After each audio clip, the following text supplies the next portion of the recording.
Hello ಸ್ನೇಹಿತರೆ, welcome back to my channel. Varamahalakshmi ಹಬ್ಬದ ದಿನ ತಪ್ಪದೇ ಈ 3 ರೀತಿಯ ದೀಪಾರಾಧನೆಯನ್ನು ಮಾಡಿ. ಮಹಾಲಕ್ಷ್ಮಿಗೆ ತುಂಬನೇ ಪ್ರಿಯವಾದ ಈ ದೀಪಾರಾಧನೆಗಳು. ಹಾಗಾಗಿ ಆ ದೀಪದಲ್ಲಿ ಯಾವ ವಸ್ತುಗಳನ್ನು ಹಾಕಿ ನೀವು ಪೂಜೆ ಮಾಡಬೇಕು ಅಂತ ಕೂಡ ತಿಳಿಸ್ಕೊಡ್ತಾ ಇದ್ದೀನಿ. ಇನ್ನು ವರಮಹಾಲಕ್ಷ್ಮಿ ಹಬ್ಬದ ದಿನ ಪ್ರಸಾದಕ್ಕೂ ಅಷ್ಟೇ ಪ್ರಾಮುಖ್ಯತೆ ಇದೆ ಸ್ನೇಹಿತರೆ. ಹಾಗಾಗಿ ನಮಗೆ ಅನ್ನದಿಂದ ಮಾಡುವ ಪ್ರಸಾದಗಳು ಯಾವುವು, ಎಷ್ಟು ಥರದ ಪ್ರಸಾದವನ್ನು ಮಾಡಿ ಅಮ್ಮನಿಗೆ ಇಡಬೇಕು ಅಂತ ಕೂಡ ತಿಳಿಸ್ಕೊಡ್ತಾ ಇದ್ದೀನಿ. ಇದನ್ನು ಬೆಳಗ್ಗೆ ಬ್ರಾಹ್ಮಿ ಮುಹೂರ್ತದಲ್ಲಿ ನೀವು ಕಳಸ ಸ್ಥಾಪನೆಯನ್ನು ಮಾಡ್ತೀರಾ. ಆ ಸಮಯದಲ್ಲಿ ಎಲ್ಲ ಪ್ರಸಾದವನ್ನು ಮಾಡಿಡೋದಕ್ಕಾಗಲ್ಲ. ಹಾಗೆಯೇ ಎಲ್ಲ ದೀಪಗಳನ್ನು ಕೂಡ ಮಾಡೋದಕ್ಕೆ ಕಷ್ಟ ಆಗುತ್ತೆ. ಅದಕ್ಕೋಸ್ಕರ ಗೋಧೂಳಿ ಸಮಯದಲ್ಲಿ ಪೂಜೆಯನ್ನು ಮಾಡ್ತೀರಿ. ನಾವು ಅರ್ಶಿನ ಕುಂಕುಮ ಕರಿಯೋದಕ್ಕೆ ಮುಂಚೆ ನಾವು ಗೋಧೂಳಿ ಸಮಯದಲ್ಲಿ ದೀಪವನ್ನು ಹಚ್ಚಿ ಪೂಜೆಯನ್ನು ಮಾಡ್ತೀರಿ. ಪೂಜೆ ಮಾಡುವ ಸಮಯದಲ್ಲಿ ಈ ಪ್ರಸಾದಗಳನ್ನು ಇಟ್ಟು ಈ ರೀತಿಯ ದೀಪಾರಾಧನೆಯನ್ನು ಮಾಡಿ ದೀಪದಲ್ಲಿ ಈ ವಸ್ತುಗಳನ್ನು ಹಾಕಬೇಕಾಗತ್ತೆ. ಹಾಗಾಗಿ ಆ ವಸ್ತುಗಳು ಯಾವುದು, ಯಾವ ಥರದ ದೀಪಾರಾಧನೆಯನ್ನು ಮಾಡಬೇಕು ಅಂತ ಕೂಡ ತಿಳಿಸ್ಕೊಡ್ತಾ ಇದ್ದೀನಿ. ಮೊದಲನೇದಾಗಿ ಅಕ್ಕಿ ಹಿಟ್ಟಿನ ದೀಪಾರಾಧನೆ ಮಹಾಲಕ್ಷ್ಮಿಗೆ ತುಂಬನೇ ಪ್ರಿಯವಾದದ್ದು.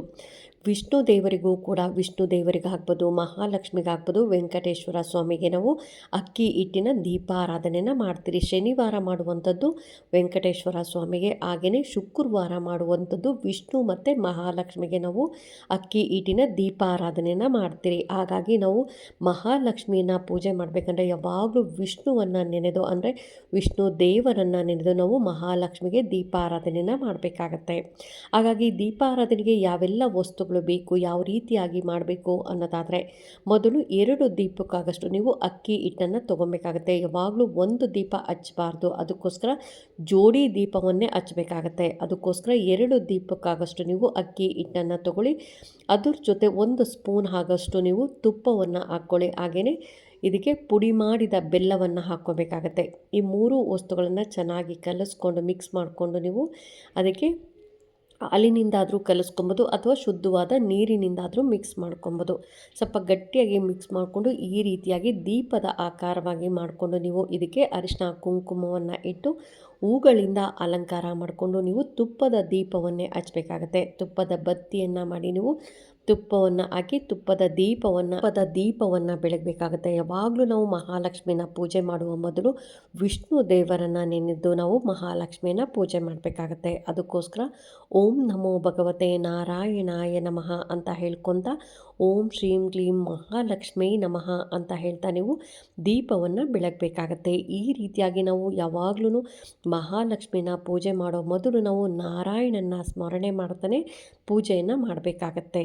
ಇನ್ನು 2ನೇ ದೀಪ ಯಾವುದು ಅಂತ ಕೂಡ ತಿಳಿಸ್ಕೊಡ್ತಾ ಇದ್ದೀನಿ. ನಲ್ಲಿಕಾಯಿ ದೀಪಾರಾಧನೆ. ನಲ್ಲಿಕಾಯಿ ಮರದಲ್ಲಿ ವಿಷ್ಣು ಮತ್ತು ಮಹಾಲಕ್ಷ್ಮಿ ಕೂಡ ವಾಸವಾಗಿರ್ತಾರೆ. ಅದಕ್ಕೋಸ್ಕರ 2 ನಲ್ಲಿಕಾಯಿಗಳ ದೀಪಾರಾಧನೆಯನ್ನು ಮಾಡಬೇಕಾಗತ್ತೆ. ನಾವು ಯಾವಾಗಲೂ ದೀಪಗಳನ್ನು ಹಚ್ಚಬೇಕಂದ್ರೆ ಸರಿ ಸಂಖ್ಯೆಯಲ್ಲಿ ದೀಪವನ್ನು ಹಚ್ಚಬೇಕು. ಅಂದರೆ 2, 4, 6, 8 ಈ ರೀತಿಯಾಗಿ ದೀಪಗಳನ್ನು ಹಚ್ಚಬೇಕಾಗತ್ತೆ. ಅದಕ್ಕೋಸ್ಕರ ನೀವು ಚೆನ್ನಾಗಿ ದಪ್ಪಗಿರುವಂಥ 2 ನಲ್ಲಿಕಾಯಿಗಳನ್ನು ತಗೊಂಡು ಅದರಲ್ಲಿ ಸ್ವಲ್ಪ ತಿರುಳನ್ನು ತೆಗೆದು ನೀವು ಅದರಲ್ಲಿ ತುಪ್ಪದ ದೀಪವನ್ನು ಹಾಕಿ ನೀವು ದೀಪವನ್ನು ಬೆಳಗಬೇಕಾಗತ್ತೆ.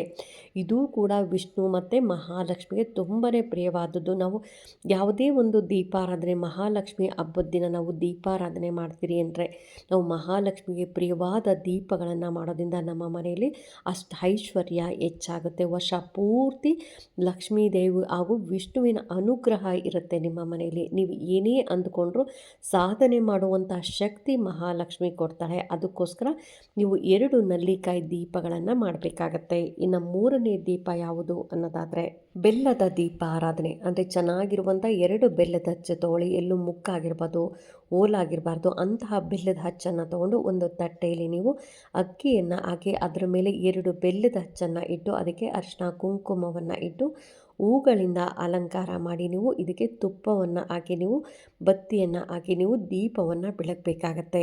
3 ದೀಪವನ್ನು ಬೆಳಗಬೇಕಂದ್ರೆ ದೀಪದಲ್ಲಿ ಯಾವೆಲ್ಲ ವಸ್ತುಗಳನ್ನು ಹಾಕಬೇಕು ಅನ್ನೋದಾದರೆ ಸಿನಮಿನ್ ಪೌಡರ್, ಅಂದರೆ ಚಕ್ಕೆ ಪೌಡರು, ಚೆನ್ನಾಗಿ ಸ್ಮೆಲ್ ಬರುವಂಥ ಚಕ್ಕೆ ಪೌಡರನ್ನು ತೊಗೊಳ್ಳಿ. ಮನೆಯಲ್ಲೇ ಆದಷ್ಟು ಚಕ್ಕೆ ಪೌಡರನ್ನು ಮಾಡಿಕೊಂಡು ನೀವು ಚಕ್ಕೆ ಪೌಡರು ಹಾಗೆಯೇ 2 ಲವಂಗಗಳನ್ನು ಪ್ರತಿ ದೀಪದಲ್ಲಿ ಹಾಕಿ ನೀವು ದೀಪವನ್ನು ಬೆಳಗಬೇಕಾಗತ್ತೆ.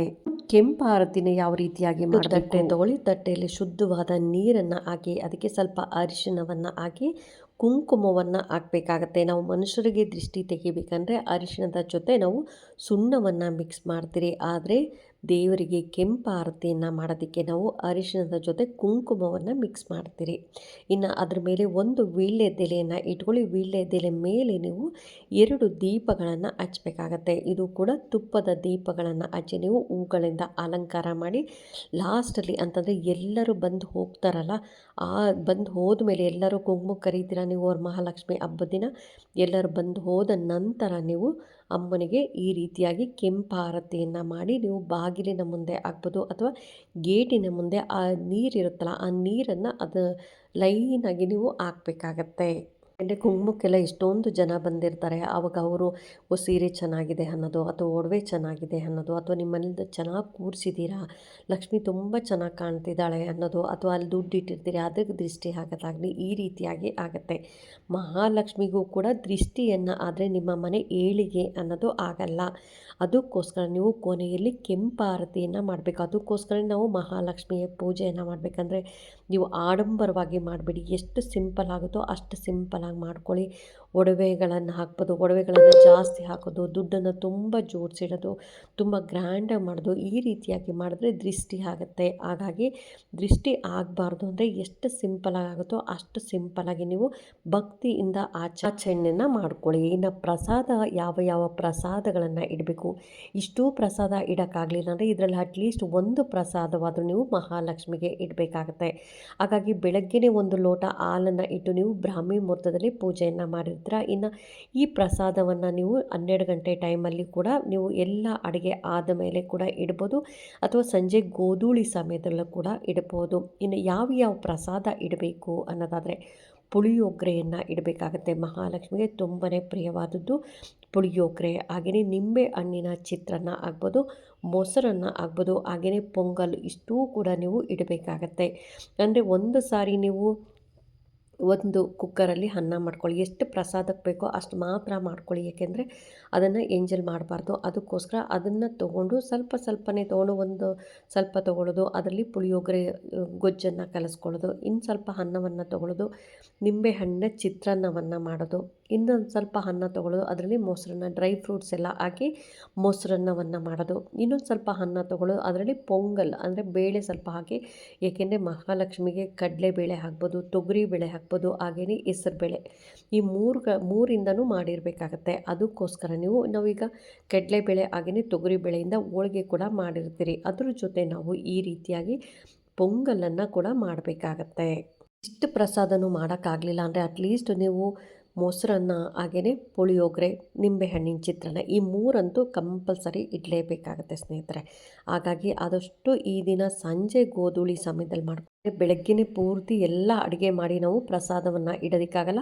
ಬೆಳಗ್ಗೆ ಪ್ರಸಾದವನ್ನು ಇಟ್ಟು ನೀವು ಮಧ್ಯಾಹ್ನ ಆದರೂ ಮಾಡ್ಕೊಬೋದು ಅಥವಾ ಸಂಜೆ ಗೋಧೂಳಿ ಸಮಯದಲ್ಲಿ ಕೂಡ ಮಾಡ್ಕೊಬೋದು. ಹಾಗಾಗಿ ಎಲ್ಲರೂ ಈ ರೀತಿಯಾಗಿ ದೀಪಗಳನ್ನು ಬೆಳಗಿ ಈ ಪ್ರಸಾದವನ್ನು ಇಟ್ಟು ಮಹಾಲಕ್ಷ್ಮಿಯ ಆಶೀರ್ವಾದವನ್ನು ಪಡ್ಕೊಳ್ಳಿ ಅಂತ ಹೇಳ್ತಾ ಈ ವಿಡಿಯೋ ಹೇಗನ್ನಿಸ್ತು ಅಂತ ಕಾಮೆಂಟ್ ಸೆಕ್ಷನಲ್ಲಿ ಕಾಮೆಂಟ್ ಮಾಡಿ, ಲೈಕ್ ಮಾಡಿ, ಶೇರ್ ಮಾಡಿ. ಇನ್ನೂ ನನ್ನ ಚಾನಲ್ಗೆ ಯಾರೆಲ್ಲ ಸಬ್ಸ್ಕ್ರೈಬ್ ಮಾಡಿದೆ ಹಾಗೆ ನೋಡ್ತಾ ಇದ್ದರೆ ಎಲ್ಲರೂ ಸಬ್ಸ್ಕ್ರೈಬ್ ಮಾಡ್ಕೊಳ್ಳಿ. ಪಕ್ಕದಲ್ಲಿರುವಂಥ ಬೆಲ್ ಐಕನ್ ಪ್ರೆಸ್ ಮಾಡೋದ್ರಿಂದ ನಾನು ಹಾಕೋ ವಿಡಿಯೋಗಳೆಲ್ಲ ಬೇಗ ಬಂದು ತಲುಪುತ್ತೆ. ಈ ವಿಡಿಯೋಗೆ ಒಂದು ಲೈಕ್ ಕೊಡೋದನ್ನು ಮಾತ್ರ ಮಿಸ್ ಮಾಡಬೇಡಿ ಅಂತ ಹೇಳ್ತಾ ಥ್ಯಾಂಕ್ ಯು.